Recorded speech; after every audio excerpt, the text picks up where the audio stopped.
Okay, so today we're diving into the wild world of AI regulation, talking about the rules being written right now for everything AI, from algorithms that seem like they're straight out of science fiction to the ones that are already shaping our everyday lives. I was looking over this UNESCO paper you shared, and it kind of feels like we're standing on the edge of something huge here. Yeah, it really does. This UNESCO paper is like a toolkit for policymakers all over the globe, laying out all these different ways they could regulate AI. What's interesting is that more than 30 countries, they're not wasting any time. They've already got AI laws in place. And then there are others, like the EU with their recent AI Act, who are jumping right into the mix. Feels like the world woke up one morning and was like, wait a minute, AI isn't some far off fantasy anymore. We're talking about algorithms that could decide if you get a loan, influence what we see online, even play a role in healthcare. This stuff's already having a huge impact on our lives. Exactly why what we're talking about today matters so much. These regulations will determine how AI is developed, how it's used, and ultimately what our future with it will look like. So, no pressure policymakers, just the future of humanity riding on these decisions. Right. So where do we even begin to unpack all of this? This UNESCO paper, it outlines 9 different ways to regulate AI. Should we maybe start with the approaches that are a little more hands-off, a little more, let's trust the good intentions of the developers? Sure, sounds good. Okay, so first up, we've got the principles-based approach. This one feels more like setting some ethical guidelines, not laying down super strict laws. Yeah, it's like saying, here are the values we think are crucial for developing and using AI responsibly. Think like fairness, transparency, accountability, those kinds of core principles. UNESCO's own recommendation on the ethics of AI is a good example of this in action. So instead of having some robotic overlord dictating every single detail, it's more about encouraging everyone to play by the same set of ethical rules in the AI world. Precisely. And we're already seeing this approach show up in real laws. Like Peru, they passed an AI law that focuses on ethical development. Brazil's not far behind. Their draft bill has a whole section dedicated to fundamental AI principles. Interesting. So even without concrete regulations, they're trying to lay the groundwork for responsible AI development. But I got to ask, how effective can that really be without, you know, the threat of consequences for those who don't play by the rules? That's the million-dollar question. It's definitely a starting point, showing a commitment to ethics in this field that's changing so fast. But it's also probably why we're seeing a lot of countries going for more structured approaches. Which brings us to our next contender, the standards-based approach. This one sounds a bit more, dare I say, technical. It is, yeah. This approach basically says to organizations, you guys create the technical standards for AI systems. It acknowledges that often these organizations have the specialized knowledge that governments just don't have. The EU AI Act, for example, leans heavily on standards, encouraging collaboration between industry folks and regulators. So instead of politicians arguing about the finer points of algorithms, they're saying, okay, tech geniuses, you figure out how to make this stuff safe and fair. Exactly. A good example would be standards for bias detection in algorithms. Yeah. I mean, we've all heard those stories about AI systems that are discriminatory against certain groups. Mm. Well, these standards would require developers to make systems that can be shown to be fair and unbiased. That makes sense. It's like saying, we need guardrails on this AI roller coaster, but we'll leave it to the engineers who actually understand the physics to design them. You got it. Now, shifting gears to an approach that feels a lot more experimental, a lot more, come on in, the water's fine. Hmm. We've got the agile and experimentalist approach. Honestly, that sounds more like something you'd hear in Silicon Valley than a government meeting. Right. I'm picturing beanbag chairs and brainstorming sessions. So what makes this approach so agile? It's all about these things called regulatory sandboxes. Yeah. They're basically controlled environments where companies can try out new AI applications with a little more flexibility. Of course, they're still under the watchful eye of regulators, but it lets them experiment without being afraid of breaking the law right away. So like a playground for AI developers where they can let loose their creations, but hopefully avoid unleashing a digital apocalypse in the process. Yeah, you could say that. It's about finding that balance, encouraging innovation, but making sure things don't go completely haywire. And who's into this whole sandbox idea? The EU is a big fan. The UK, too. And even Brazil is thinking about adding sandboxes to their AI bill. It makes sense when you think about it. AI is moving so fast, it must be incredibly tough to write regulations for something that's changing all the time. But on the flip side, giving developers too much freedom could backfire big time, don't you think? Absolutely, it's a delicate dance. Sandboxes are just one way to navigate that tricky terrain. Okay, this next approach is intriguing. It's the facilitating and enabling approach. And it seems way less about restrictions and way more about, well, encouragement. It's Mm. like they're trying to gently steer AI development in the right direction. You said it. This approach is all about governments creating an environment where responsible AI can thrive. We're talking funding for research, initiatives to boost AI literacy, even programs to attract top AI talent, the works. Instead of setting up all these boundaries, they're trying to shape the course of AI from within, kind of like planting seeds instead of building fences. Exactly.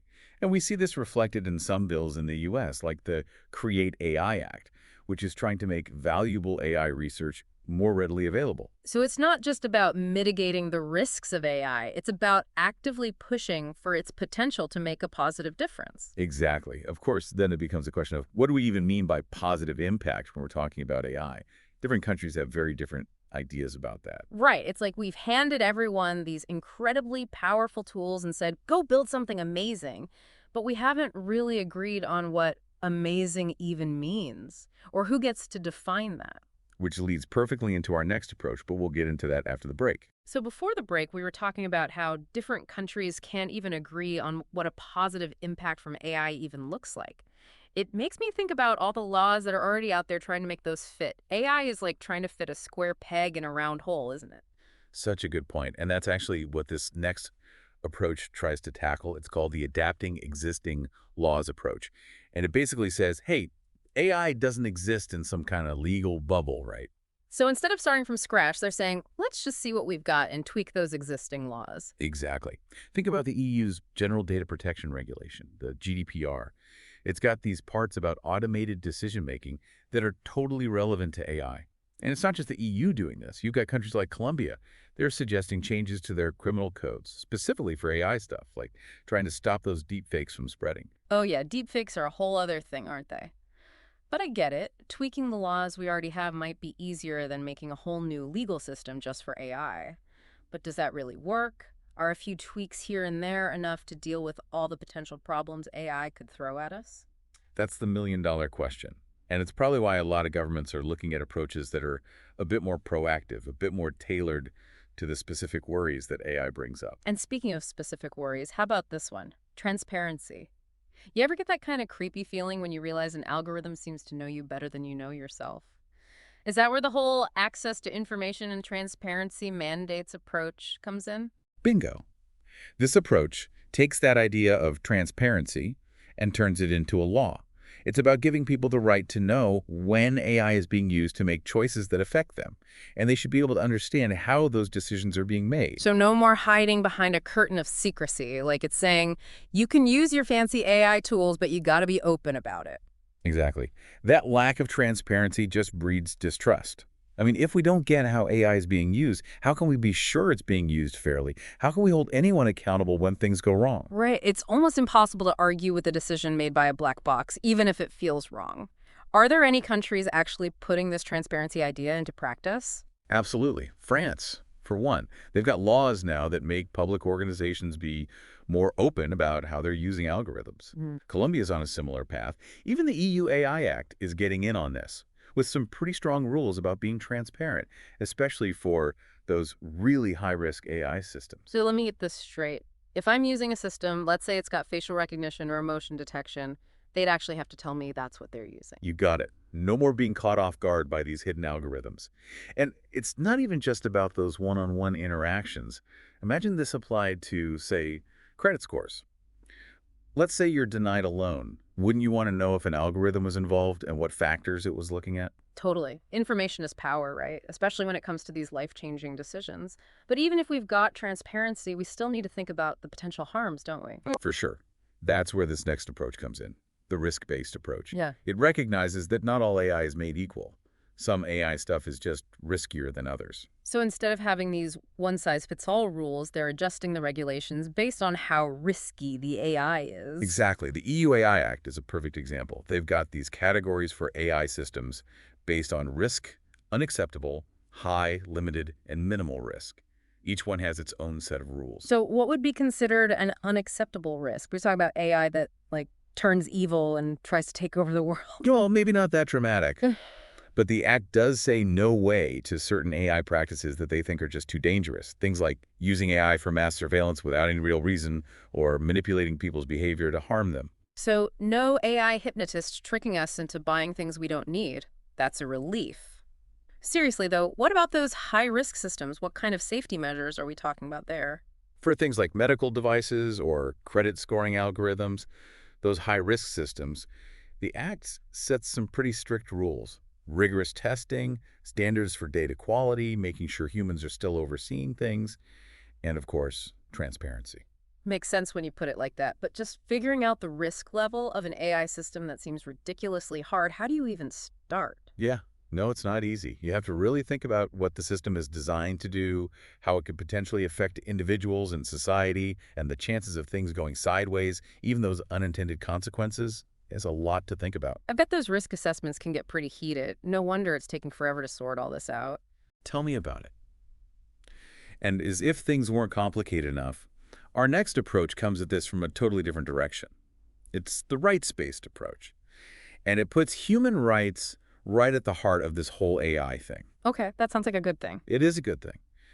This approach is saying that regulating AI isn't just about avoiding those worst-case scenarios or making sure the market runs smoothly. It's about actively protecting fundamental rights, like privacy, freedom of expression, non-discrimination, those core values that make a society fair and just. We could easily end up in a place where AI is chipping away at those rights without us even realizing it, right? 100%. Just think about the AI systems that are already being used for things like facial recognition or filtering what we see on social media. If they're in the wrong hands, these technologies could easily be used to discriminate against certain groups or silence people with different opinions, even if that wasn't the original goal. Yeah, it's a slippery slope for sure. So, are there any real-world examples of this rights-based approach being put into action? Definitely. The GDPR, with its big focus on data protection, is a prime example. And we're seeing some of this in Brazil's draft AI bill, too. They're outlining specific rights for people who are affected by AI systems, including the right to challenge automated decisions. That's encouraging, building that ethical thinking into the foundation of AI right from the start. Couldn't agree more. AI isn't just about lines of code and algorithms, it's about real people and the effects these technologies have on our lives. Which I guess leads us to the approach that feels like it has the biggest consequences, the liability approach. This one is all about making sure someone's held responsible when AI goes off the rails, am I right? That's it. It's about having clear legal consequences for the people who develop, deploy, or even just use AI systems in ways that cause harm or are irresponsible. We're talking about fines, lawsuits, even criminal charges in some So it's cases. like the legal version of That if you break it, you buy it. You got it. And it's not just a hypothetical thing either. The EU AI Act has this whole range of penalties for breaking its rules, including some pretty hefty fines for companies that don't comply. I'm starting to see a pattern here.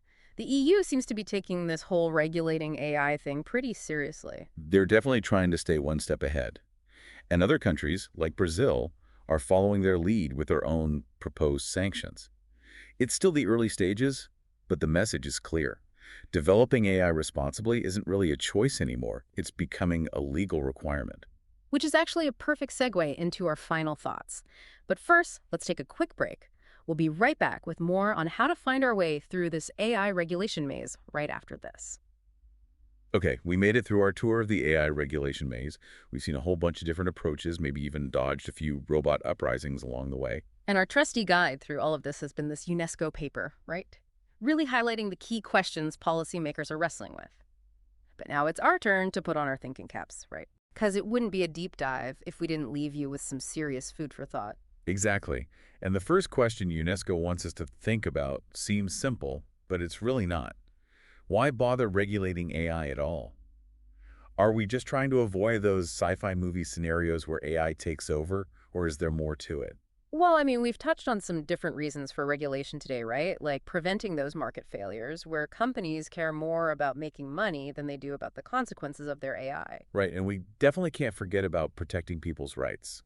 AI shouldn't become a tool for discrimination or oppression, whether it's intentional or not. That's a big one. And then there's that bigger question, almost an existential one. What kind of future are we even aiming for with AI?